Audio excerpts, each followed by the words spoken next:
Jane Colgan, A Pequena Livraria dos Sonhos, onde os finais são sempre felizes. Uma mensagem aos leitores.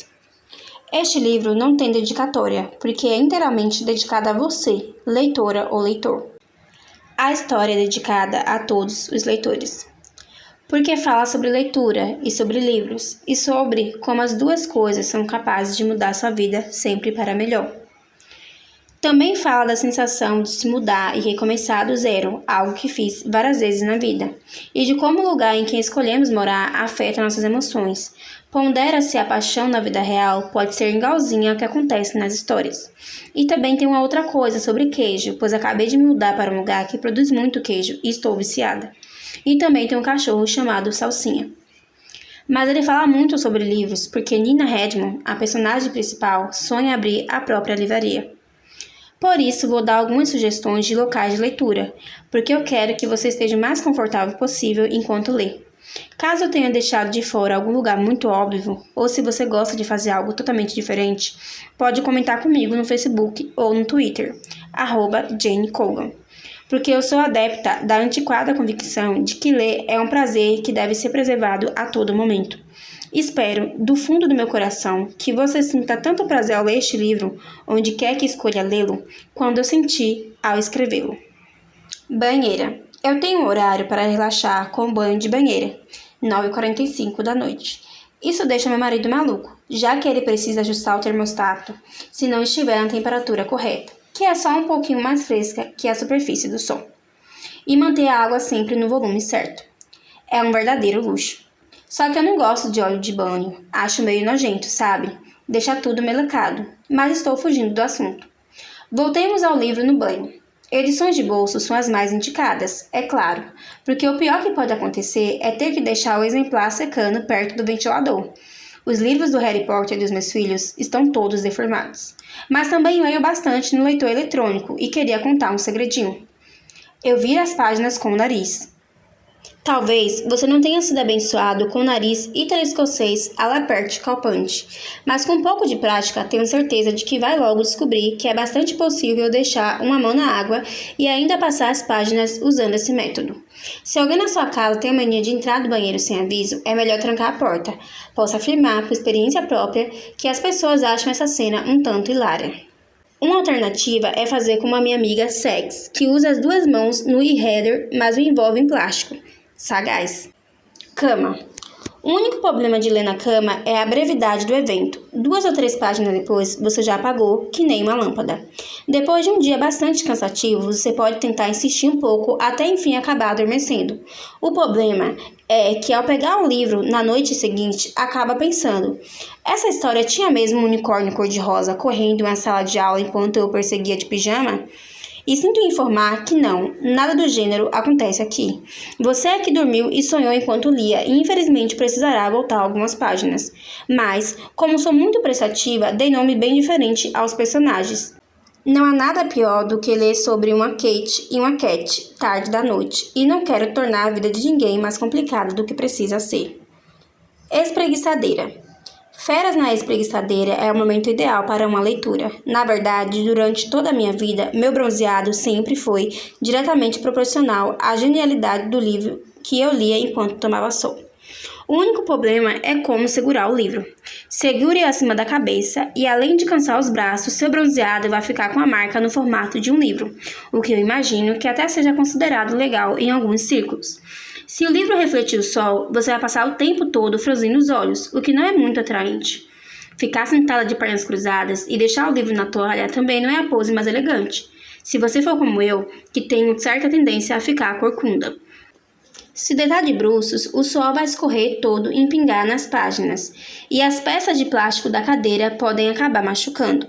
A melhor coisa é tentar encontrar uma daquelas maravilhosas espreguiçadeiras de vovó, que vem com abas de pano para puxar por cima da cabeça. Sim, elas podem até ser meio ridículas, mas assim você, ao contrário de todas as outras pessoas, poderá ler sobre o sol sem perder o conforto. Então quem é que ri por último? Andando na rua. Houve um tempo em que era aceitável andar na rua com a cara enfiada em um livro. As pessoas davam um sorriso indulgente e saíam do seu caminho, pois entendiam que às vezes a vontade de continuar lendo era arrasadora.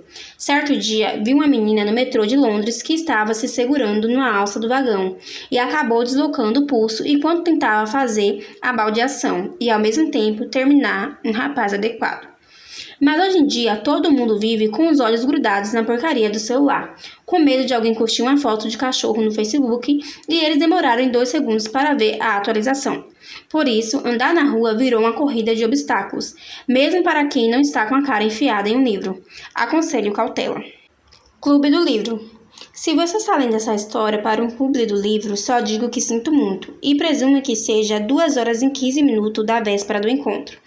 Já notei que, quando somos forçados a ler um livro, nos sentimos como se ainda estivéssemos na escola. Afinal, se quiséssemos dever de casa, já teríamos nos matriculado naquele curso noturno que vivemos prometendo fazer quando arranjarmos tempo. Se temos que ler com pressa, é nessa hora que alguém vem e pergunta: "E aí, o que achou do final?" E você se vê forçado a sorrir e concordar, torcendo desesperadamente para que o final não seja uma pegadinha do autor, em que a história vira do avesso. Confesso que isso já me aconteceu. Portanto, dou minha palavra de que o final deste livro não tem pegadinha nenhuma. Se bem que, se estivesse, eu diria a mesma coisa, não é? Rede. Quando era mais nova, tive um namorado que me deu uma rede de presente e a pendurou na varanda perigosamente alta da minha casa. Ah, quantas horas felizes eu passei lá, balançando e lendo, comendo biscoitos e pensando no meu lindo e querido namorado. Então, caro leitor, eu me casei com ele. Tivemos filhos e um cachorro e nos mudamos para o lugar onde chove o tempo inteiro. E acho que a rede ainda está guardada em algum lugar. Isso, meus amigos, é o que costumam chamar de felizes para sempre. Momentos roubados para ler. Ah, essa é a melhor hora para ler. Costumo chegar um pouco mais cedo para pegar as crianças na natação ou passar uns 15 minutos lendo no carro depois de ir ao mercado. Nessas horas, eu pego de volta um pouquinho do tempo que o mundo toma de mim, para poder ficar sozinha com o meu livro. Nós merecemos esse agrado e o proibido é sempre mais gostoso. Transporte público. Ler no transporte público é ótimo, desde que você pegue o jeito da coisa. Pegar o ônibus, trem ou metrô para o trabalho ou para a escola é algo tão automático.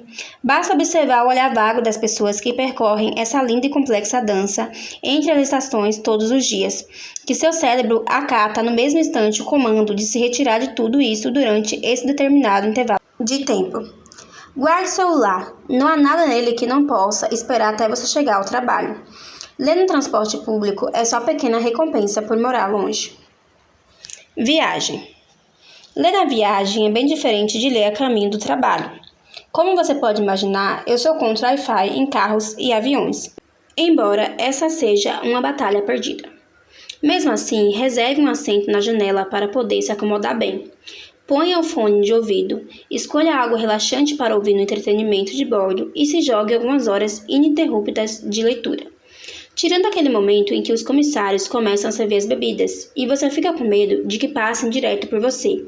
E aí, você acaba ficando ansioso e não consegue se concentrar. Nessa hora, deixe o livro de lado e folheie uma revista, fingindo casualidade, como quem nem se importa se vai ser servido ou não. Também já tentei fazer tudo ao mesmo tempo, comer, beber, ouvir música e ler, num voo de classe econômica. Não recomendo, a não ser que você tenha bastante dinheiro em espécie sobrando para o caso de ter que reembolsar a pessoa no assento ao seu lado pela conta da lavanderia. Trens, por outro lado, foram feitos para a leitura. Na minha experiência, investir em um bom par de fones de ouvido vale mais a pena do que se estressar com os idiotas que insistem em fazer barulho. Não estou dizendo que essas pessoas deveriam ser presas, mas se fosse, eu é que não ia reclamar. Diante da lareira. Se você não tem lareira em casa, serve uma vela. Quando vai chegando o inverno, já começa a sonhar com o aconchego de uma lareira e um bom livro. Quanto maior, melhor. Nada melhor do que um romance bem longo, uma caneca generosa de chá ou uma taça de vinho, dependendo da proximidade do fim de semana, ou da minha própria inclinação a forçar os limites de quando o final de semana começa. E uma boa dose de tranquilidade. Um cachorro também ajuda. Cachorros são ótimos para nos lembrar de que não precisamos ficar olhando o celular de 2 em 2 segundos para ter uma vida feliz. Hospital. Já passei muito tempo em hospitais, por uma série de motivos. Já trabalhei em hospital, já tive uma penca de filhos no hospital e já fiquei um bom tempo levando os referidos filhos para o hospital por conta de braços e pernas quebrados ao cair da árvore e etc. O tempo no hospital passa de maneira diferente. Primeiro, é muito mais lento, nada para, mesmo à noite. E há sempre aquele leve ar de deslumbramento com tudo o que acontece lá dentro, os dramas verdadeiros que todos nós conhecemos bem. Uma vida que acaba e outra que começa, a felicidade e o luto. Se desenrolando a nossa vida em cada andar do prédio, estéril gelado. O terror, o sofrimento e a alegria que ecoam junto com cada passo apressado e profissional no piso encerado até brilhar. Acho muito difícil ler no hospital.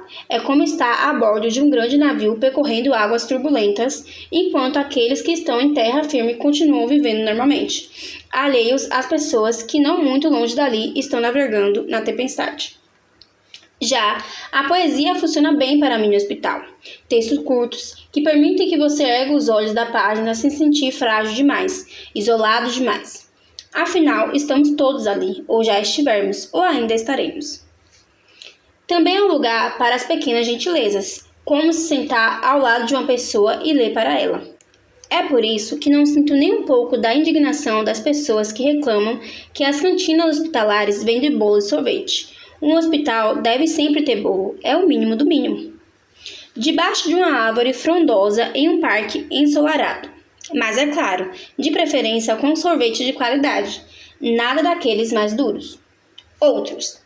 Dentre os meus maiores orgulhos na vida está o talento para dar um jeito de ler.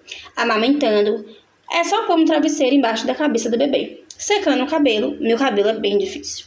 Escovando os dentes, meus dentes, por outro lado, são ótimos, provavelmente porque a escovação dura muito mais do que o recomendado. Esperando o sinal do trânsito ficar verde, trancada no banheiro de uma festa de casamento muito chata.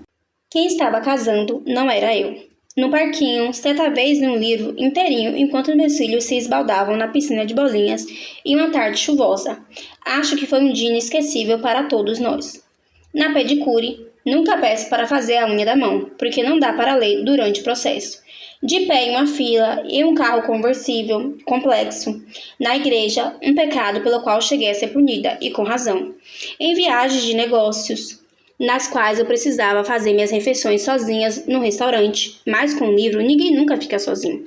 E por fim, lá onde tudo começou, durante 1 milhão de horas no banco de trás do velho Saab 99 verde do meu pai, chupando picolé e olhando os cachinhos do meu irmão que dormia com a cabeça na minha perna. Por isso, conte-me de onde você gosta de ler. Porque um dia com leitura é sempre um pouquinho melhor do que um dia sem leitura. E eu desejo a você uma infinidade de dias maravilhosos. Agora chegou a hora de conhecer a Nina. Um beijo, Jane. Capítulo 1. O problema das coisas boas é que muitas vezes elas se disfarçam de coisas horríveis. Imagine como seria ótimo se ao passar por uma situação difícil, sempre houvesse alguém que cutucasse seu ombro e dissesse: não se preocupe, vai valer a pena, agora tudo parece uma droga. Mas prometo que as coisas vão se resolver no fim. Ao que você responderia: obrigado, fada madrinha. E talvez acrescentasse: outra coisa, eu vou conseguir perder aqueles 3 quilinhos? E a pessoa diria: mas é claro, meu anjo. Seria muito útil, mas não é assim que funciona. E é por isso que às vezes passamos tanto tempo insistindo em algo que não nos traz felicidade. Ou desistimos rápido demais de algo que se resolveria no fim das contas. E costuma ser difícil discernir um caso do outro. Passar a vida só olhando para o futuro pode ser bem irritante. Pelo menos era o que Nina pensava. Nina Redmond, no ápice de seus 29 anos, estava dizendo a si mesma para não chorar em público. Se você já deu esse conselho a si mesma, então sabe que isso nunca acaba bem. Pelo amor de Deus, ela estava no trabalho. Não se pode chorar no trabalho. Nina ficou se perguntando se mais alguém tinha vontade de chorar no trabalho. Então imaginou que talvez todos tivessem, até mesmo Kate Nason, com seu cabelo louro engomado demais, sua boca críspida e suas branquilhas, e que estava, naquele exato momento, parada no canto observando a sala de braços cruzados e cara amarrada após transmitir à pequena equipe da qual Nina fazia parte um discurso recheado de termos técnicos para informar que os cortes estavam acontecendo em todo o país, que a cidade de Birmingham não daria conta de manter todas as bibliotecas e que todos teriam que se adaptar aos tempos difíceis. No fim, Nina decidiu que não, algumas pessoas não tinham uma única lágrima dentro delas. O que ela não sabia era que Kate Nixon chorava no caminho de casa para o trabalho e do trabalho para casa, em geral, depois das 8 da noite, sempre que precisava demitir alguém, ou quando era forçada a limar alguns por cento de um orçamento já esquelético, ou quando era obrigada a entregar relatórios de foco em qualidade, ou quando o chefe largava uma pilha de trabalho administrativo na mesa dela às 4 da tarde de sexta-feira antes de viajar para uma estação de esqui, algo que ele fazia com frequência. Um dia, Kate ainda largaria tudo e arranjaria um emprego na loja de lembrancinhas do National Trust, ganhando um quinto do salário, trabalhando metade das horas e sem derramar uma única lágrima. Mas essa não é a história de Kate Nixon. É que, pensava Nina, tentando desfazer o nó na garganta, é que eles eram uma biblioteca tão pequenininha. Contação de história para as crianças na terça e quinta de manhã, o expediente que terminava cedo nas quarta tarde, o prédio antiquado e maltratado com piso de linho gasto. Às vezes o ar recendia mofo, é verdade. O aquecedor velho que pingava e demorava a pegar no tronco de manhã, mas que no instante seguinte matava todos de calor, e havia um cheiro meio suspeito, principalmente perto de Charlie Evans, que vinha se aquecer e ler o Morning Star de cabo a rabo, bem devagar. Nina ficou se perguntando para onde Charles Evans da vida iriam agora. Kate Nixon explicara que o plano era concentrar toda a atividade no centro da cidade, cuja biblioteca se transformaria em um hub, com uma zona de experiências multimídia, um café e uma experiência intersensorial. O que quer que isso significasse, apesar de o centro da cidade ficar no mínimo 2 ônibus de distância dali, longe demais para a clientela de Nina, composta de idosos e pessoas sem nenhum tempo livre. O adorável prédio antigo de telhado de 2 águas seria vendido para dar lugar a um residencial com apartamentos que uma bibliotecária nunca poderia pagar. E Nina Redmond, 29 anos, rata de biblioteca, com os longos cabelos castanhos avermelhados, a pele branca com algumas sardas e uma timidez que a fazia ruborizar ou quase romper em lágrimas, nos momentos mais importunos, tinha a sensação de que seria tirada na rua da amargura, em um mundo com cada vez mais bibliotecários desempregados. Então vocês já podem começar a empacotar todos esses livros, concluíra Kate Nixon. A mulher pronunciara livros como se fossem objetos de mau gosto, incompatíveis com o futuro lustroso e moderno que imaginava para Mediacheck Services, todos aqueles livros encebados e esquisitos. Nina se arrastou para a sala dos fundos, com o coração pesado e olhos um pouco vermelhos. Por sorte, todo mundo estava do mesmo jeito. Rita O'Leary, uma senhorinha que deveria ter se aposentado uns 10 anos antes, mas que era tão gentil com o público que todos relevavam o fato de que ela não conseguia mais enxergar os números da classificação decimal de Dewey e guardava os livros mais ou menos ao acaso, tinha se debulhado em lágrimas. Nina conseguiu engolir a própria tristeza para consolar a colega. Sabe que também fez algo parecido? Simbilou Grinfin, por trás da barba desengrenhada, quando Nina passou por ele. Grinfin lançou um olhar desconfiado para Kate Nixon, que ainda estava no salão principal, e concluiu: os nazistas encaixotaram os livros todos e atearam fogo. Ninguém vai botar fogo em nada, rebateu Nina. Eles não são nazistas. Isso é o que todos pensam. E aí, quando menos se espera, estão cercados de nazistas. Com uma velocidade impressionante, houve uma espécie de liquidação, com a maior parte dos frequentadores folheando os velhos exemplares favoritos na caixa de 10 centavos e deixando para trás itens mais novos.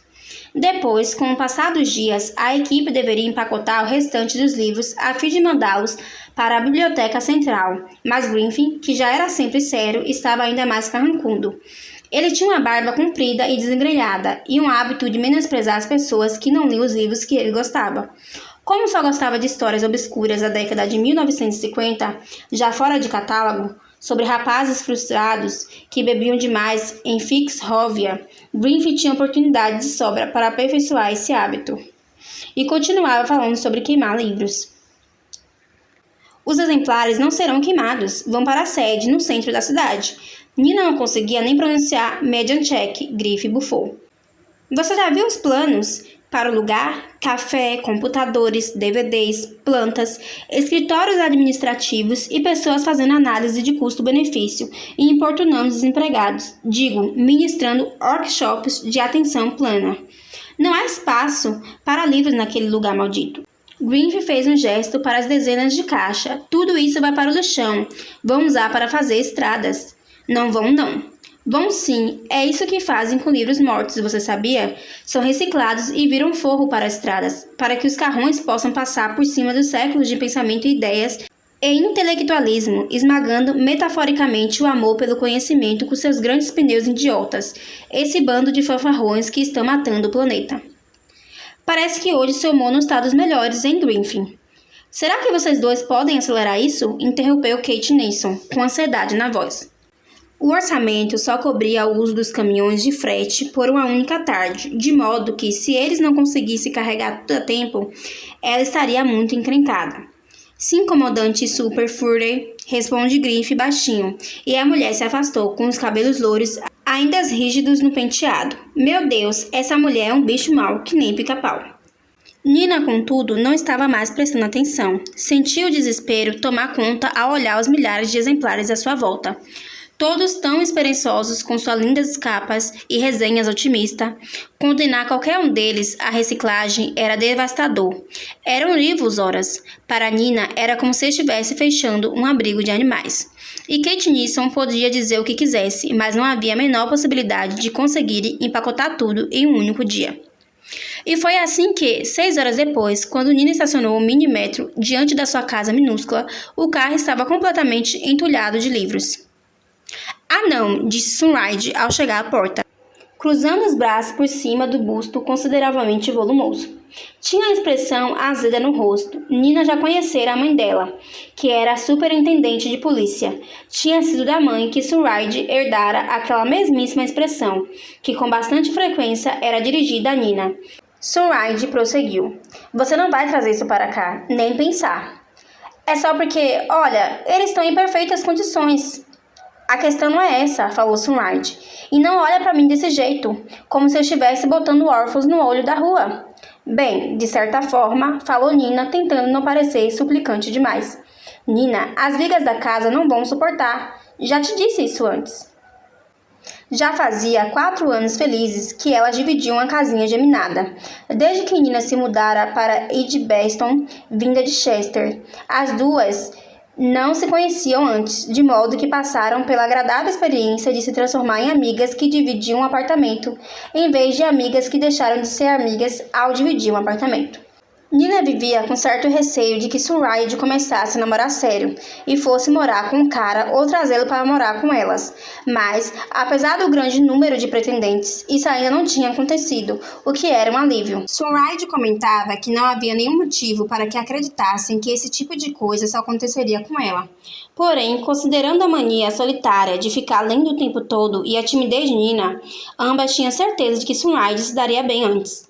Nina sempre foi uma pessoa quieta e isolada, e observava o mundo através dos romances que adorava ler.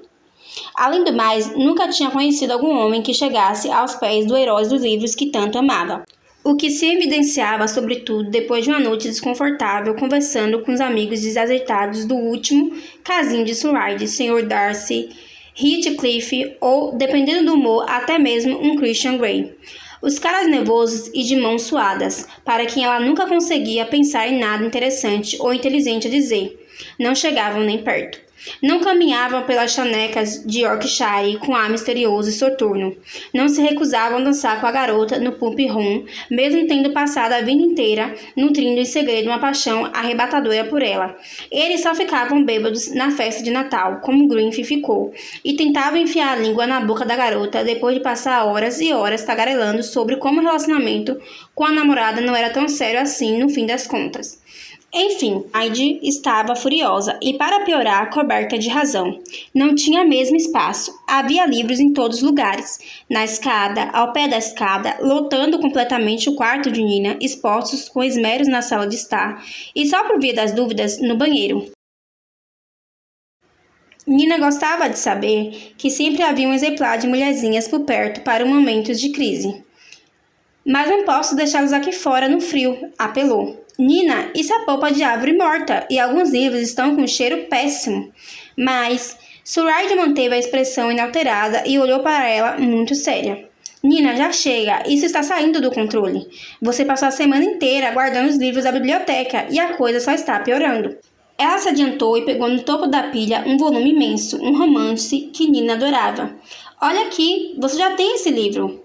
Eu sei, mas é que essa é uma primeira edição em capa dura. Olha só como é linda, ninguém nunca leu. E ninguém nunca vai ler, porque a sua lista de leituras já é mais alta do que eu. As duas garotas tinham ido parar no meio da rua, porque Zoraide estava tão possessa que saíra. Não, falou Zoraide erguendo a voz. Não, dessa vez eu vou ter que ser firme. Nina sentiu que o tremor tomava conta de seu corpo, notou que estava prestes a ter uma briga com a amiga, e não suportava nenhum tipo de confronto ou desentendimento, e Zoraide sabia disso. Por favor, pediu Nina. Zoraide ergueu as mãos frustrada. Meu Deus, até parece que estou batendo um cachorrinho. Você não está fazendo nada para lidar com essas mudanças no trabalho, não é? Nada mesmo, só se encolhe no canto e se finge de morta. Tem mais uma coisa, sussurrou Nina com os olhos grudados no chão, assim que a porta bateu atrás delas. Esqueci as chaves hoje de manhã. Acho que estamos trancadas aqui fora. Zoraide a fuzilara com um olhar, fazendo aquela cara de delegada, mas então, graças a Deus, desatara a rir. Seguiram para um agradável pub gastronômico na esquina, que costumava ficar empenhado, mas que por sorte não estava muito cheio naquela noite, onde conseguiram uma mesa aconchegante e um cantinho. A amiga pediu uma garrafa de vinho sob o olhar atento de Nina. Era um mau sinal. Prenunciava o início da conversa sobre o que há de errado com Nina, que em geral começava depois da segunda taça. E qual era o problema afinal de contas? Ela amava livros e amava o emprego e amava viver daquele jeito. Era agradável, confortável, rotineiro. Ou pelo menos costumava ser. Não, falou Zoraide, pousando a segunda taça com um suspiro. O rosto de Nina assumiu uma expressão de escuta resignada. Zoraide trabalhava em uma empresa de importação de joias, cuidando da contabilidade envolvida no comércio de diamantes. Era fantástica no trabalho. Todo mundo morria de medo dela. Suas habilidades administrativas eram lendárias, assim como seu número de falta. Não é bom o suficiente para você, não é mesmo, Ninoca? Nina se concentrou na própria taça, torcendo para que a outra coisa se tornasse o foco da atenção da mesa. O que o cara do RH falou? Ele disse que quase não tem mais vagas de emprego em bibliotecas, ainda mais depois dos cortes. As equipes serão, em sua maioria, formadas por voluntários. Zoraide deu uma risada seca. Aquelas simpáticas senhorias aposentadas? Nina sentiu. Mas elas não vão saber sugerir os livros certos para as pessoas. Elas não fazem a menor ideia do que uma criança de 9 anos tem que ler depois de Harry Potter. Pratique nisso, falou Nina no mesmo instante. É disso que estou falando. Dessa expertise. Elas se viram bem com o sistema de classificação? Com a arrumação das prateleiras? As atividades administrativas? Não muito. Então para onde você vai? Nina deu de ombros. No novo pub de mídia, talvez tenha algumas vagas de facilitadores, mas eu teria que fazer um workshop de trabalho em equipe para poder me candidatar. Captação de trabalho em equipe? Isso. Você, Zoraide deu uma risada. Já fez a inscrição? Não, mas o Griffith já. Mas você tem que se inscrever. Nina deu um longo suspiro. Acho que sim. Nina, você vai perder o emprego. Perdeu o emprego. E ficar de papo para o ar lendo George T. Heyer a tarde toda não vai mudar isso. Concorda comigo? Nina fez que sim com a cabeça. Você tem que se mexer, garota. Se eu fizer isso, posso levar os livros para dentro de casa? Não! Fim do primeiro capítulo.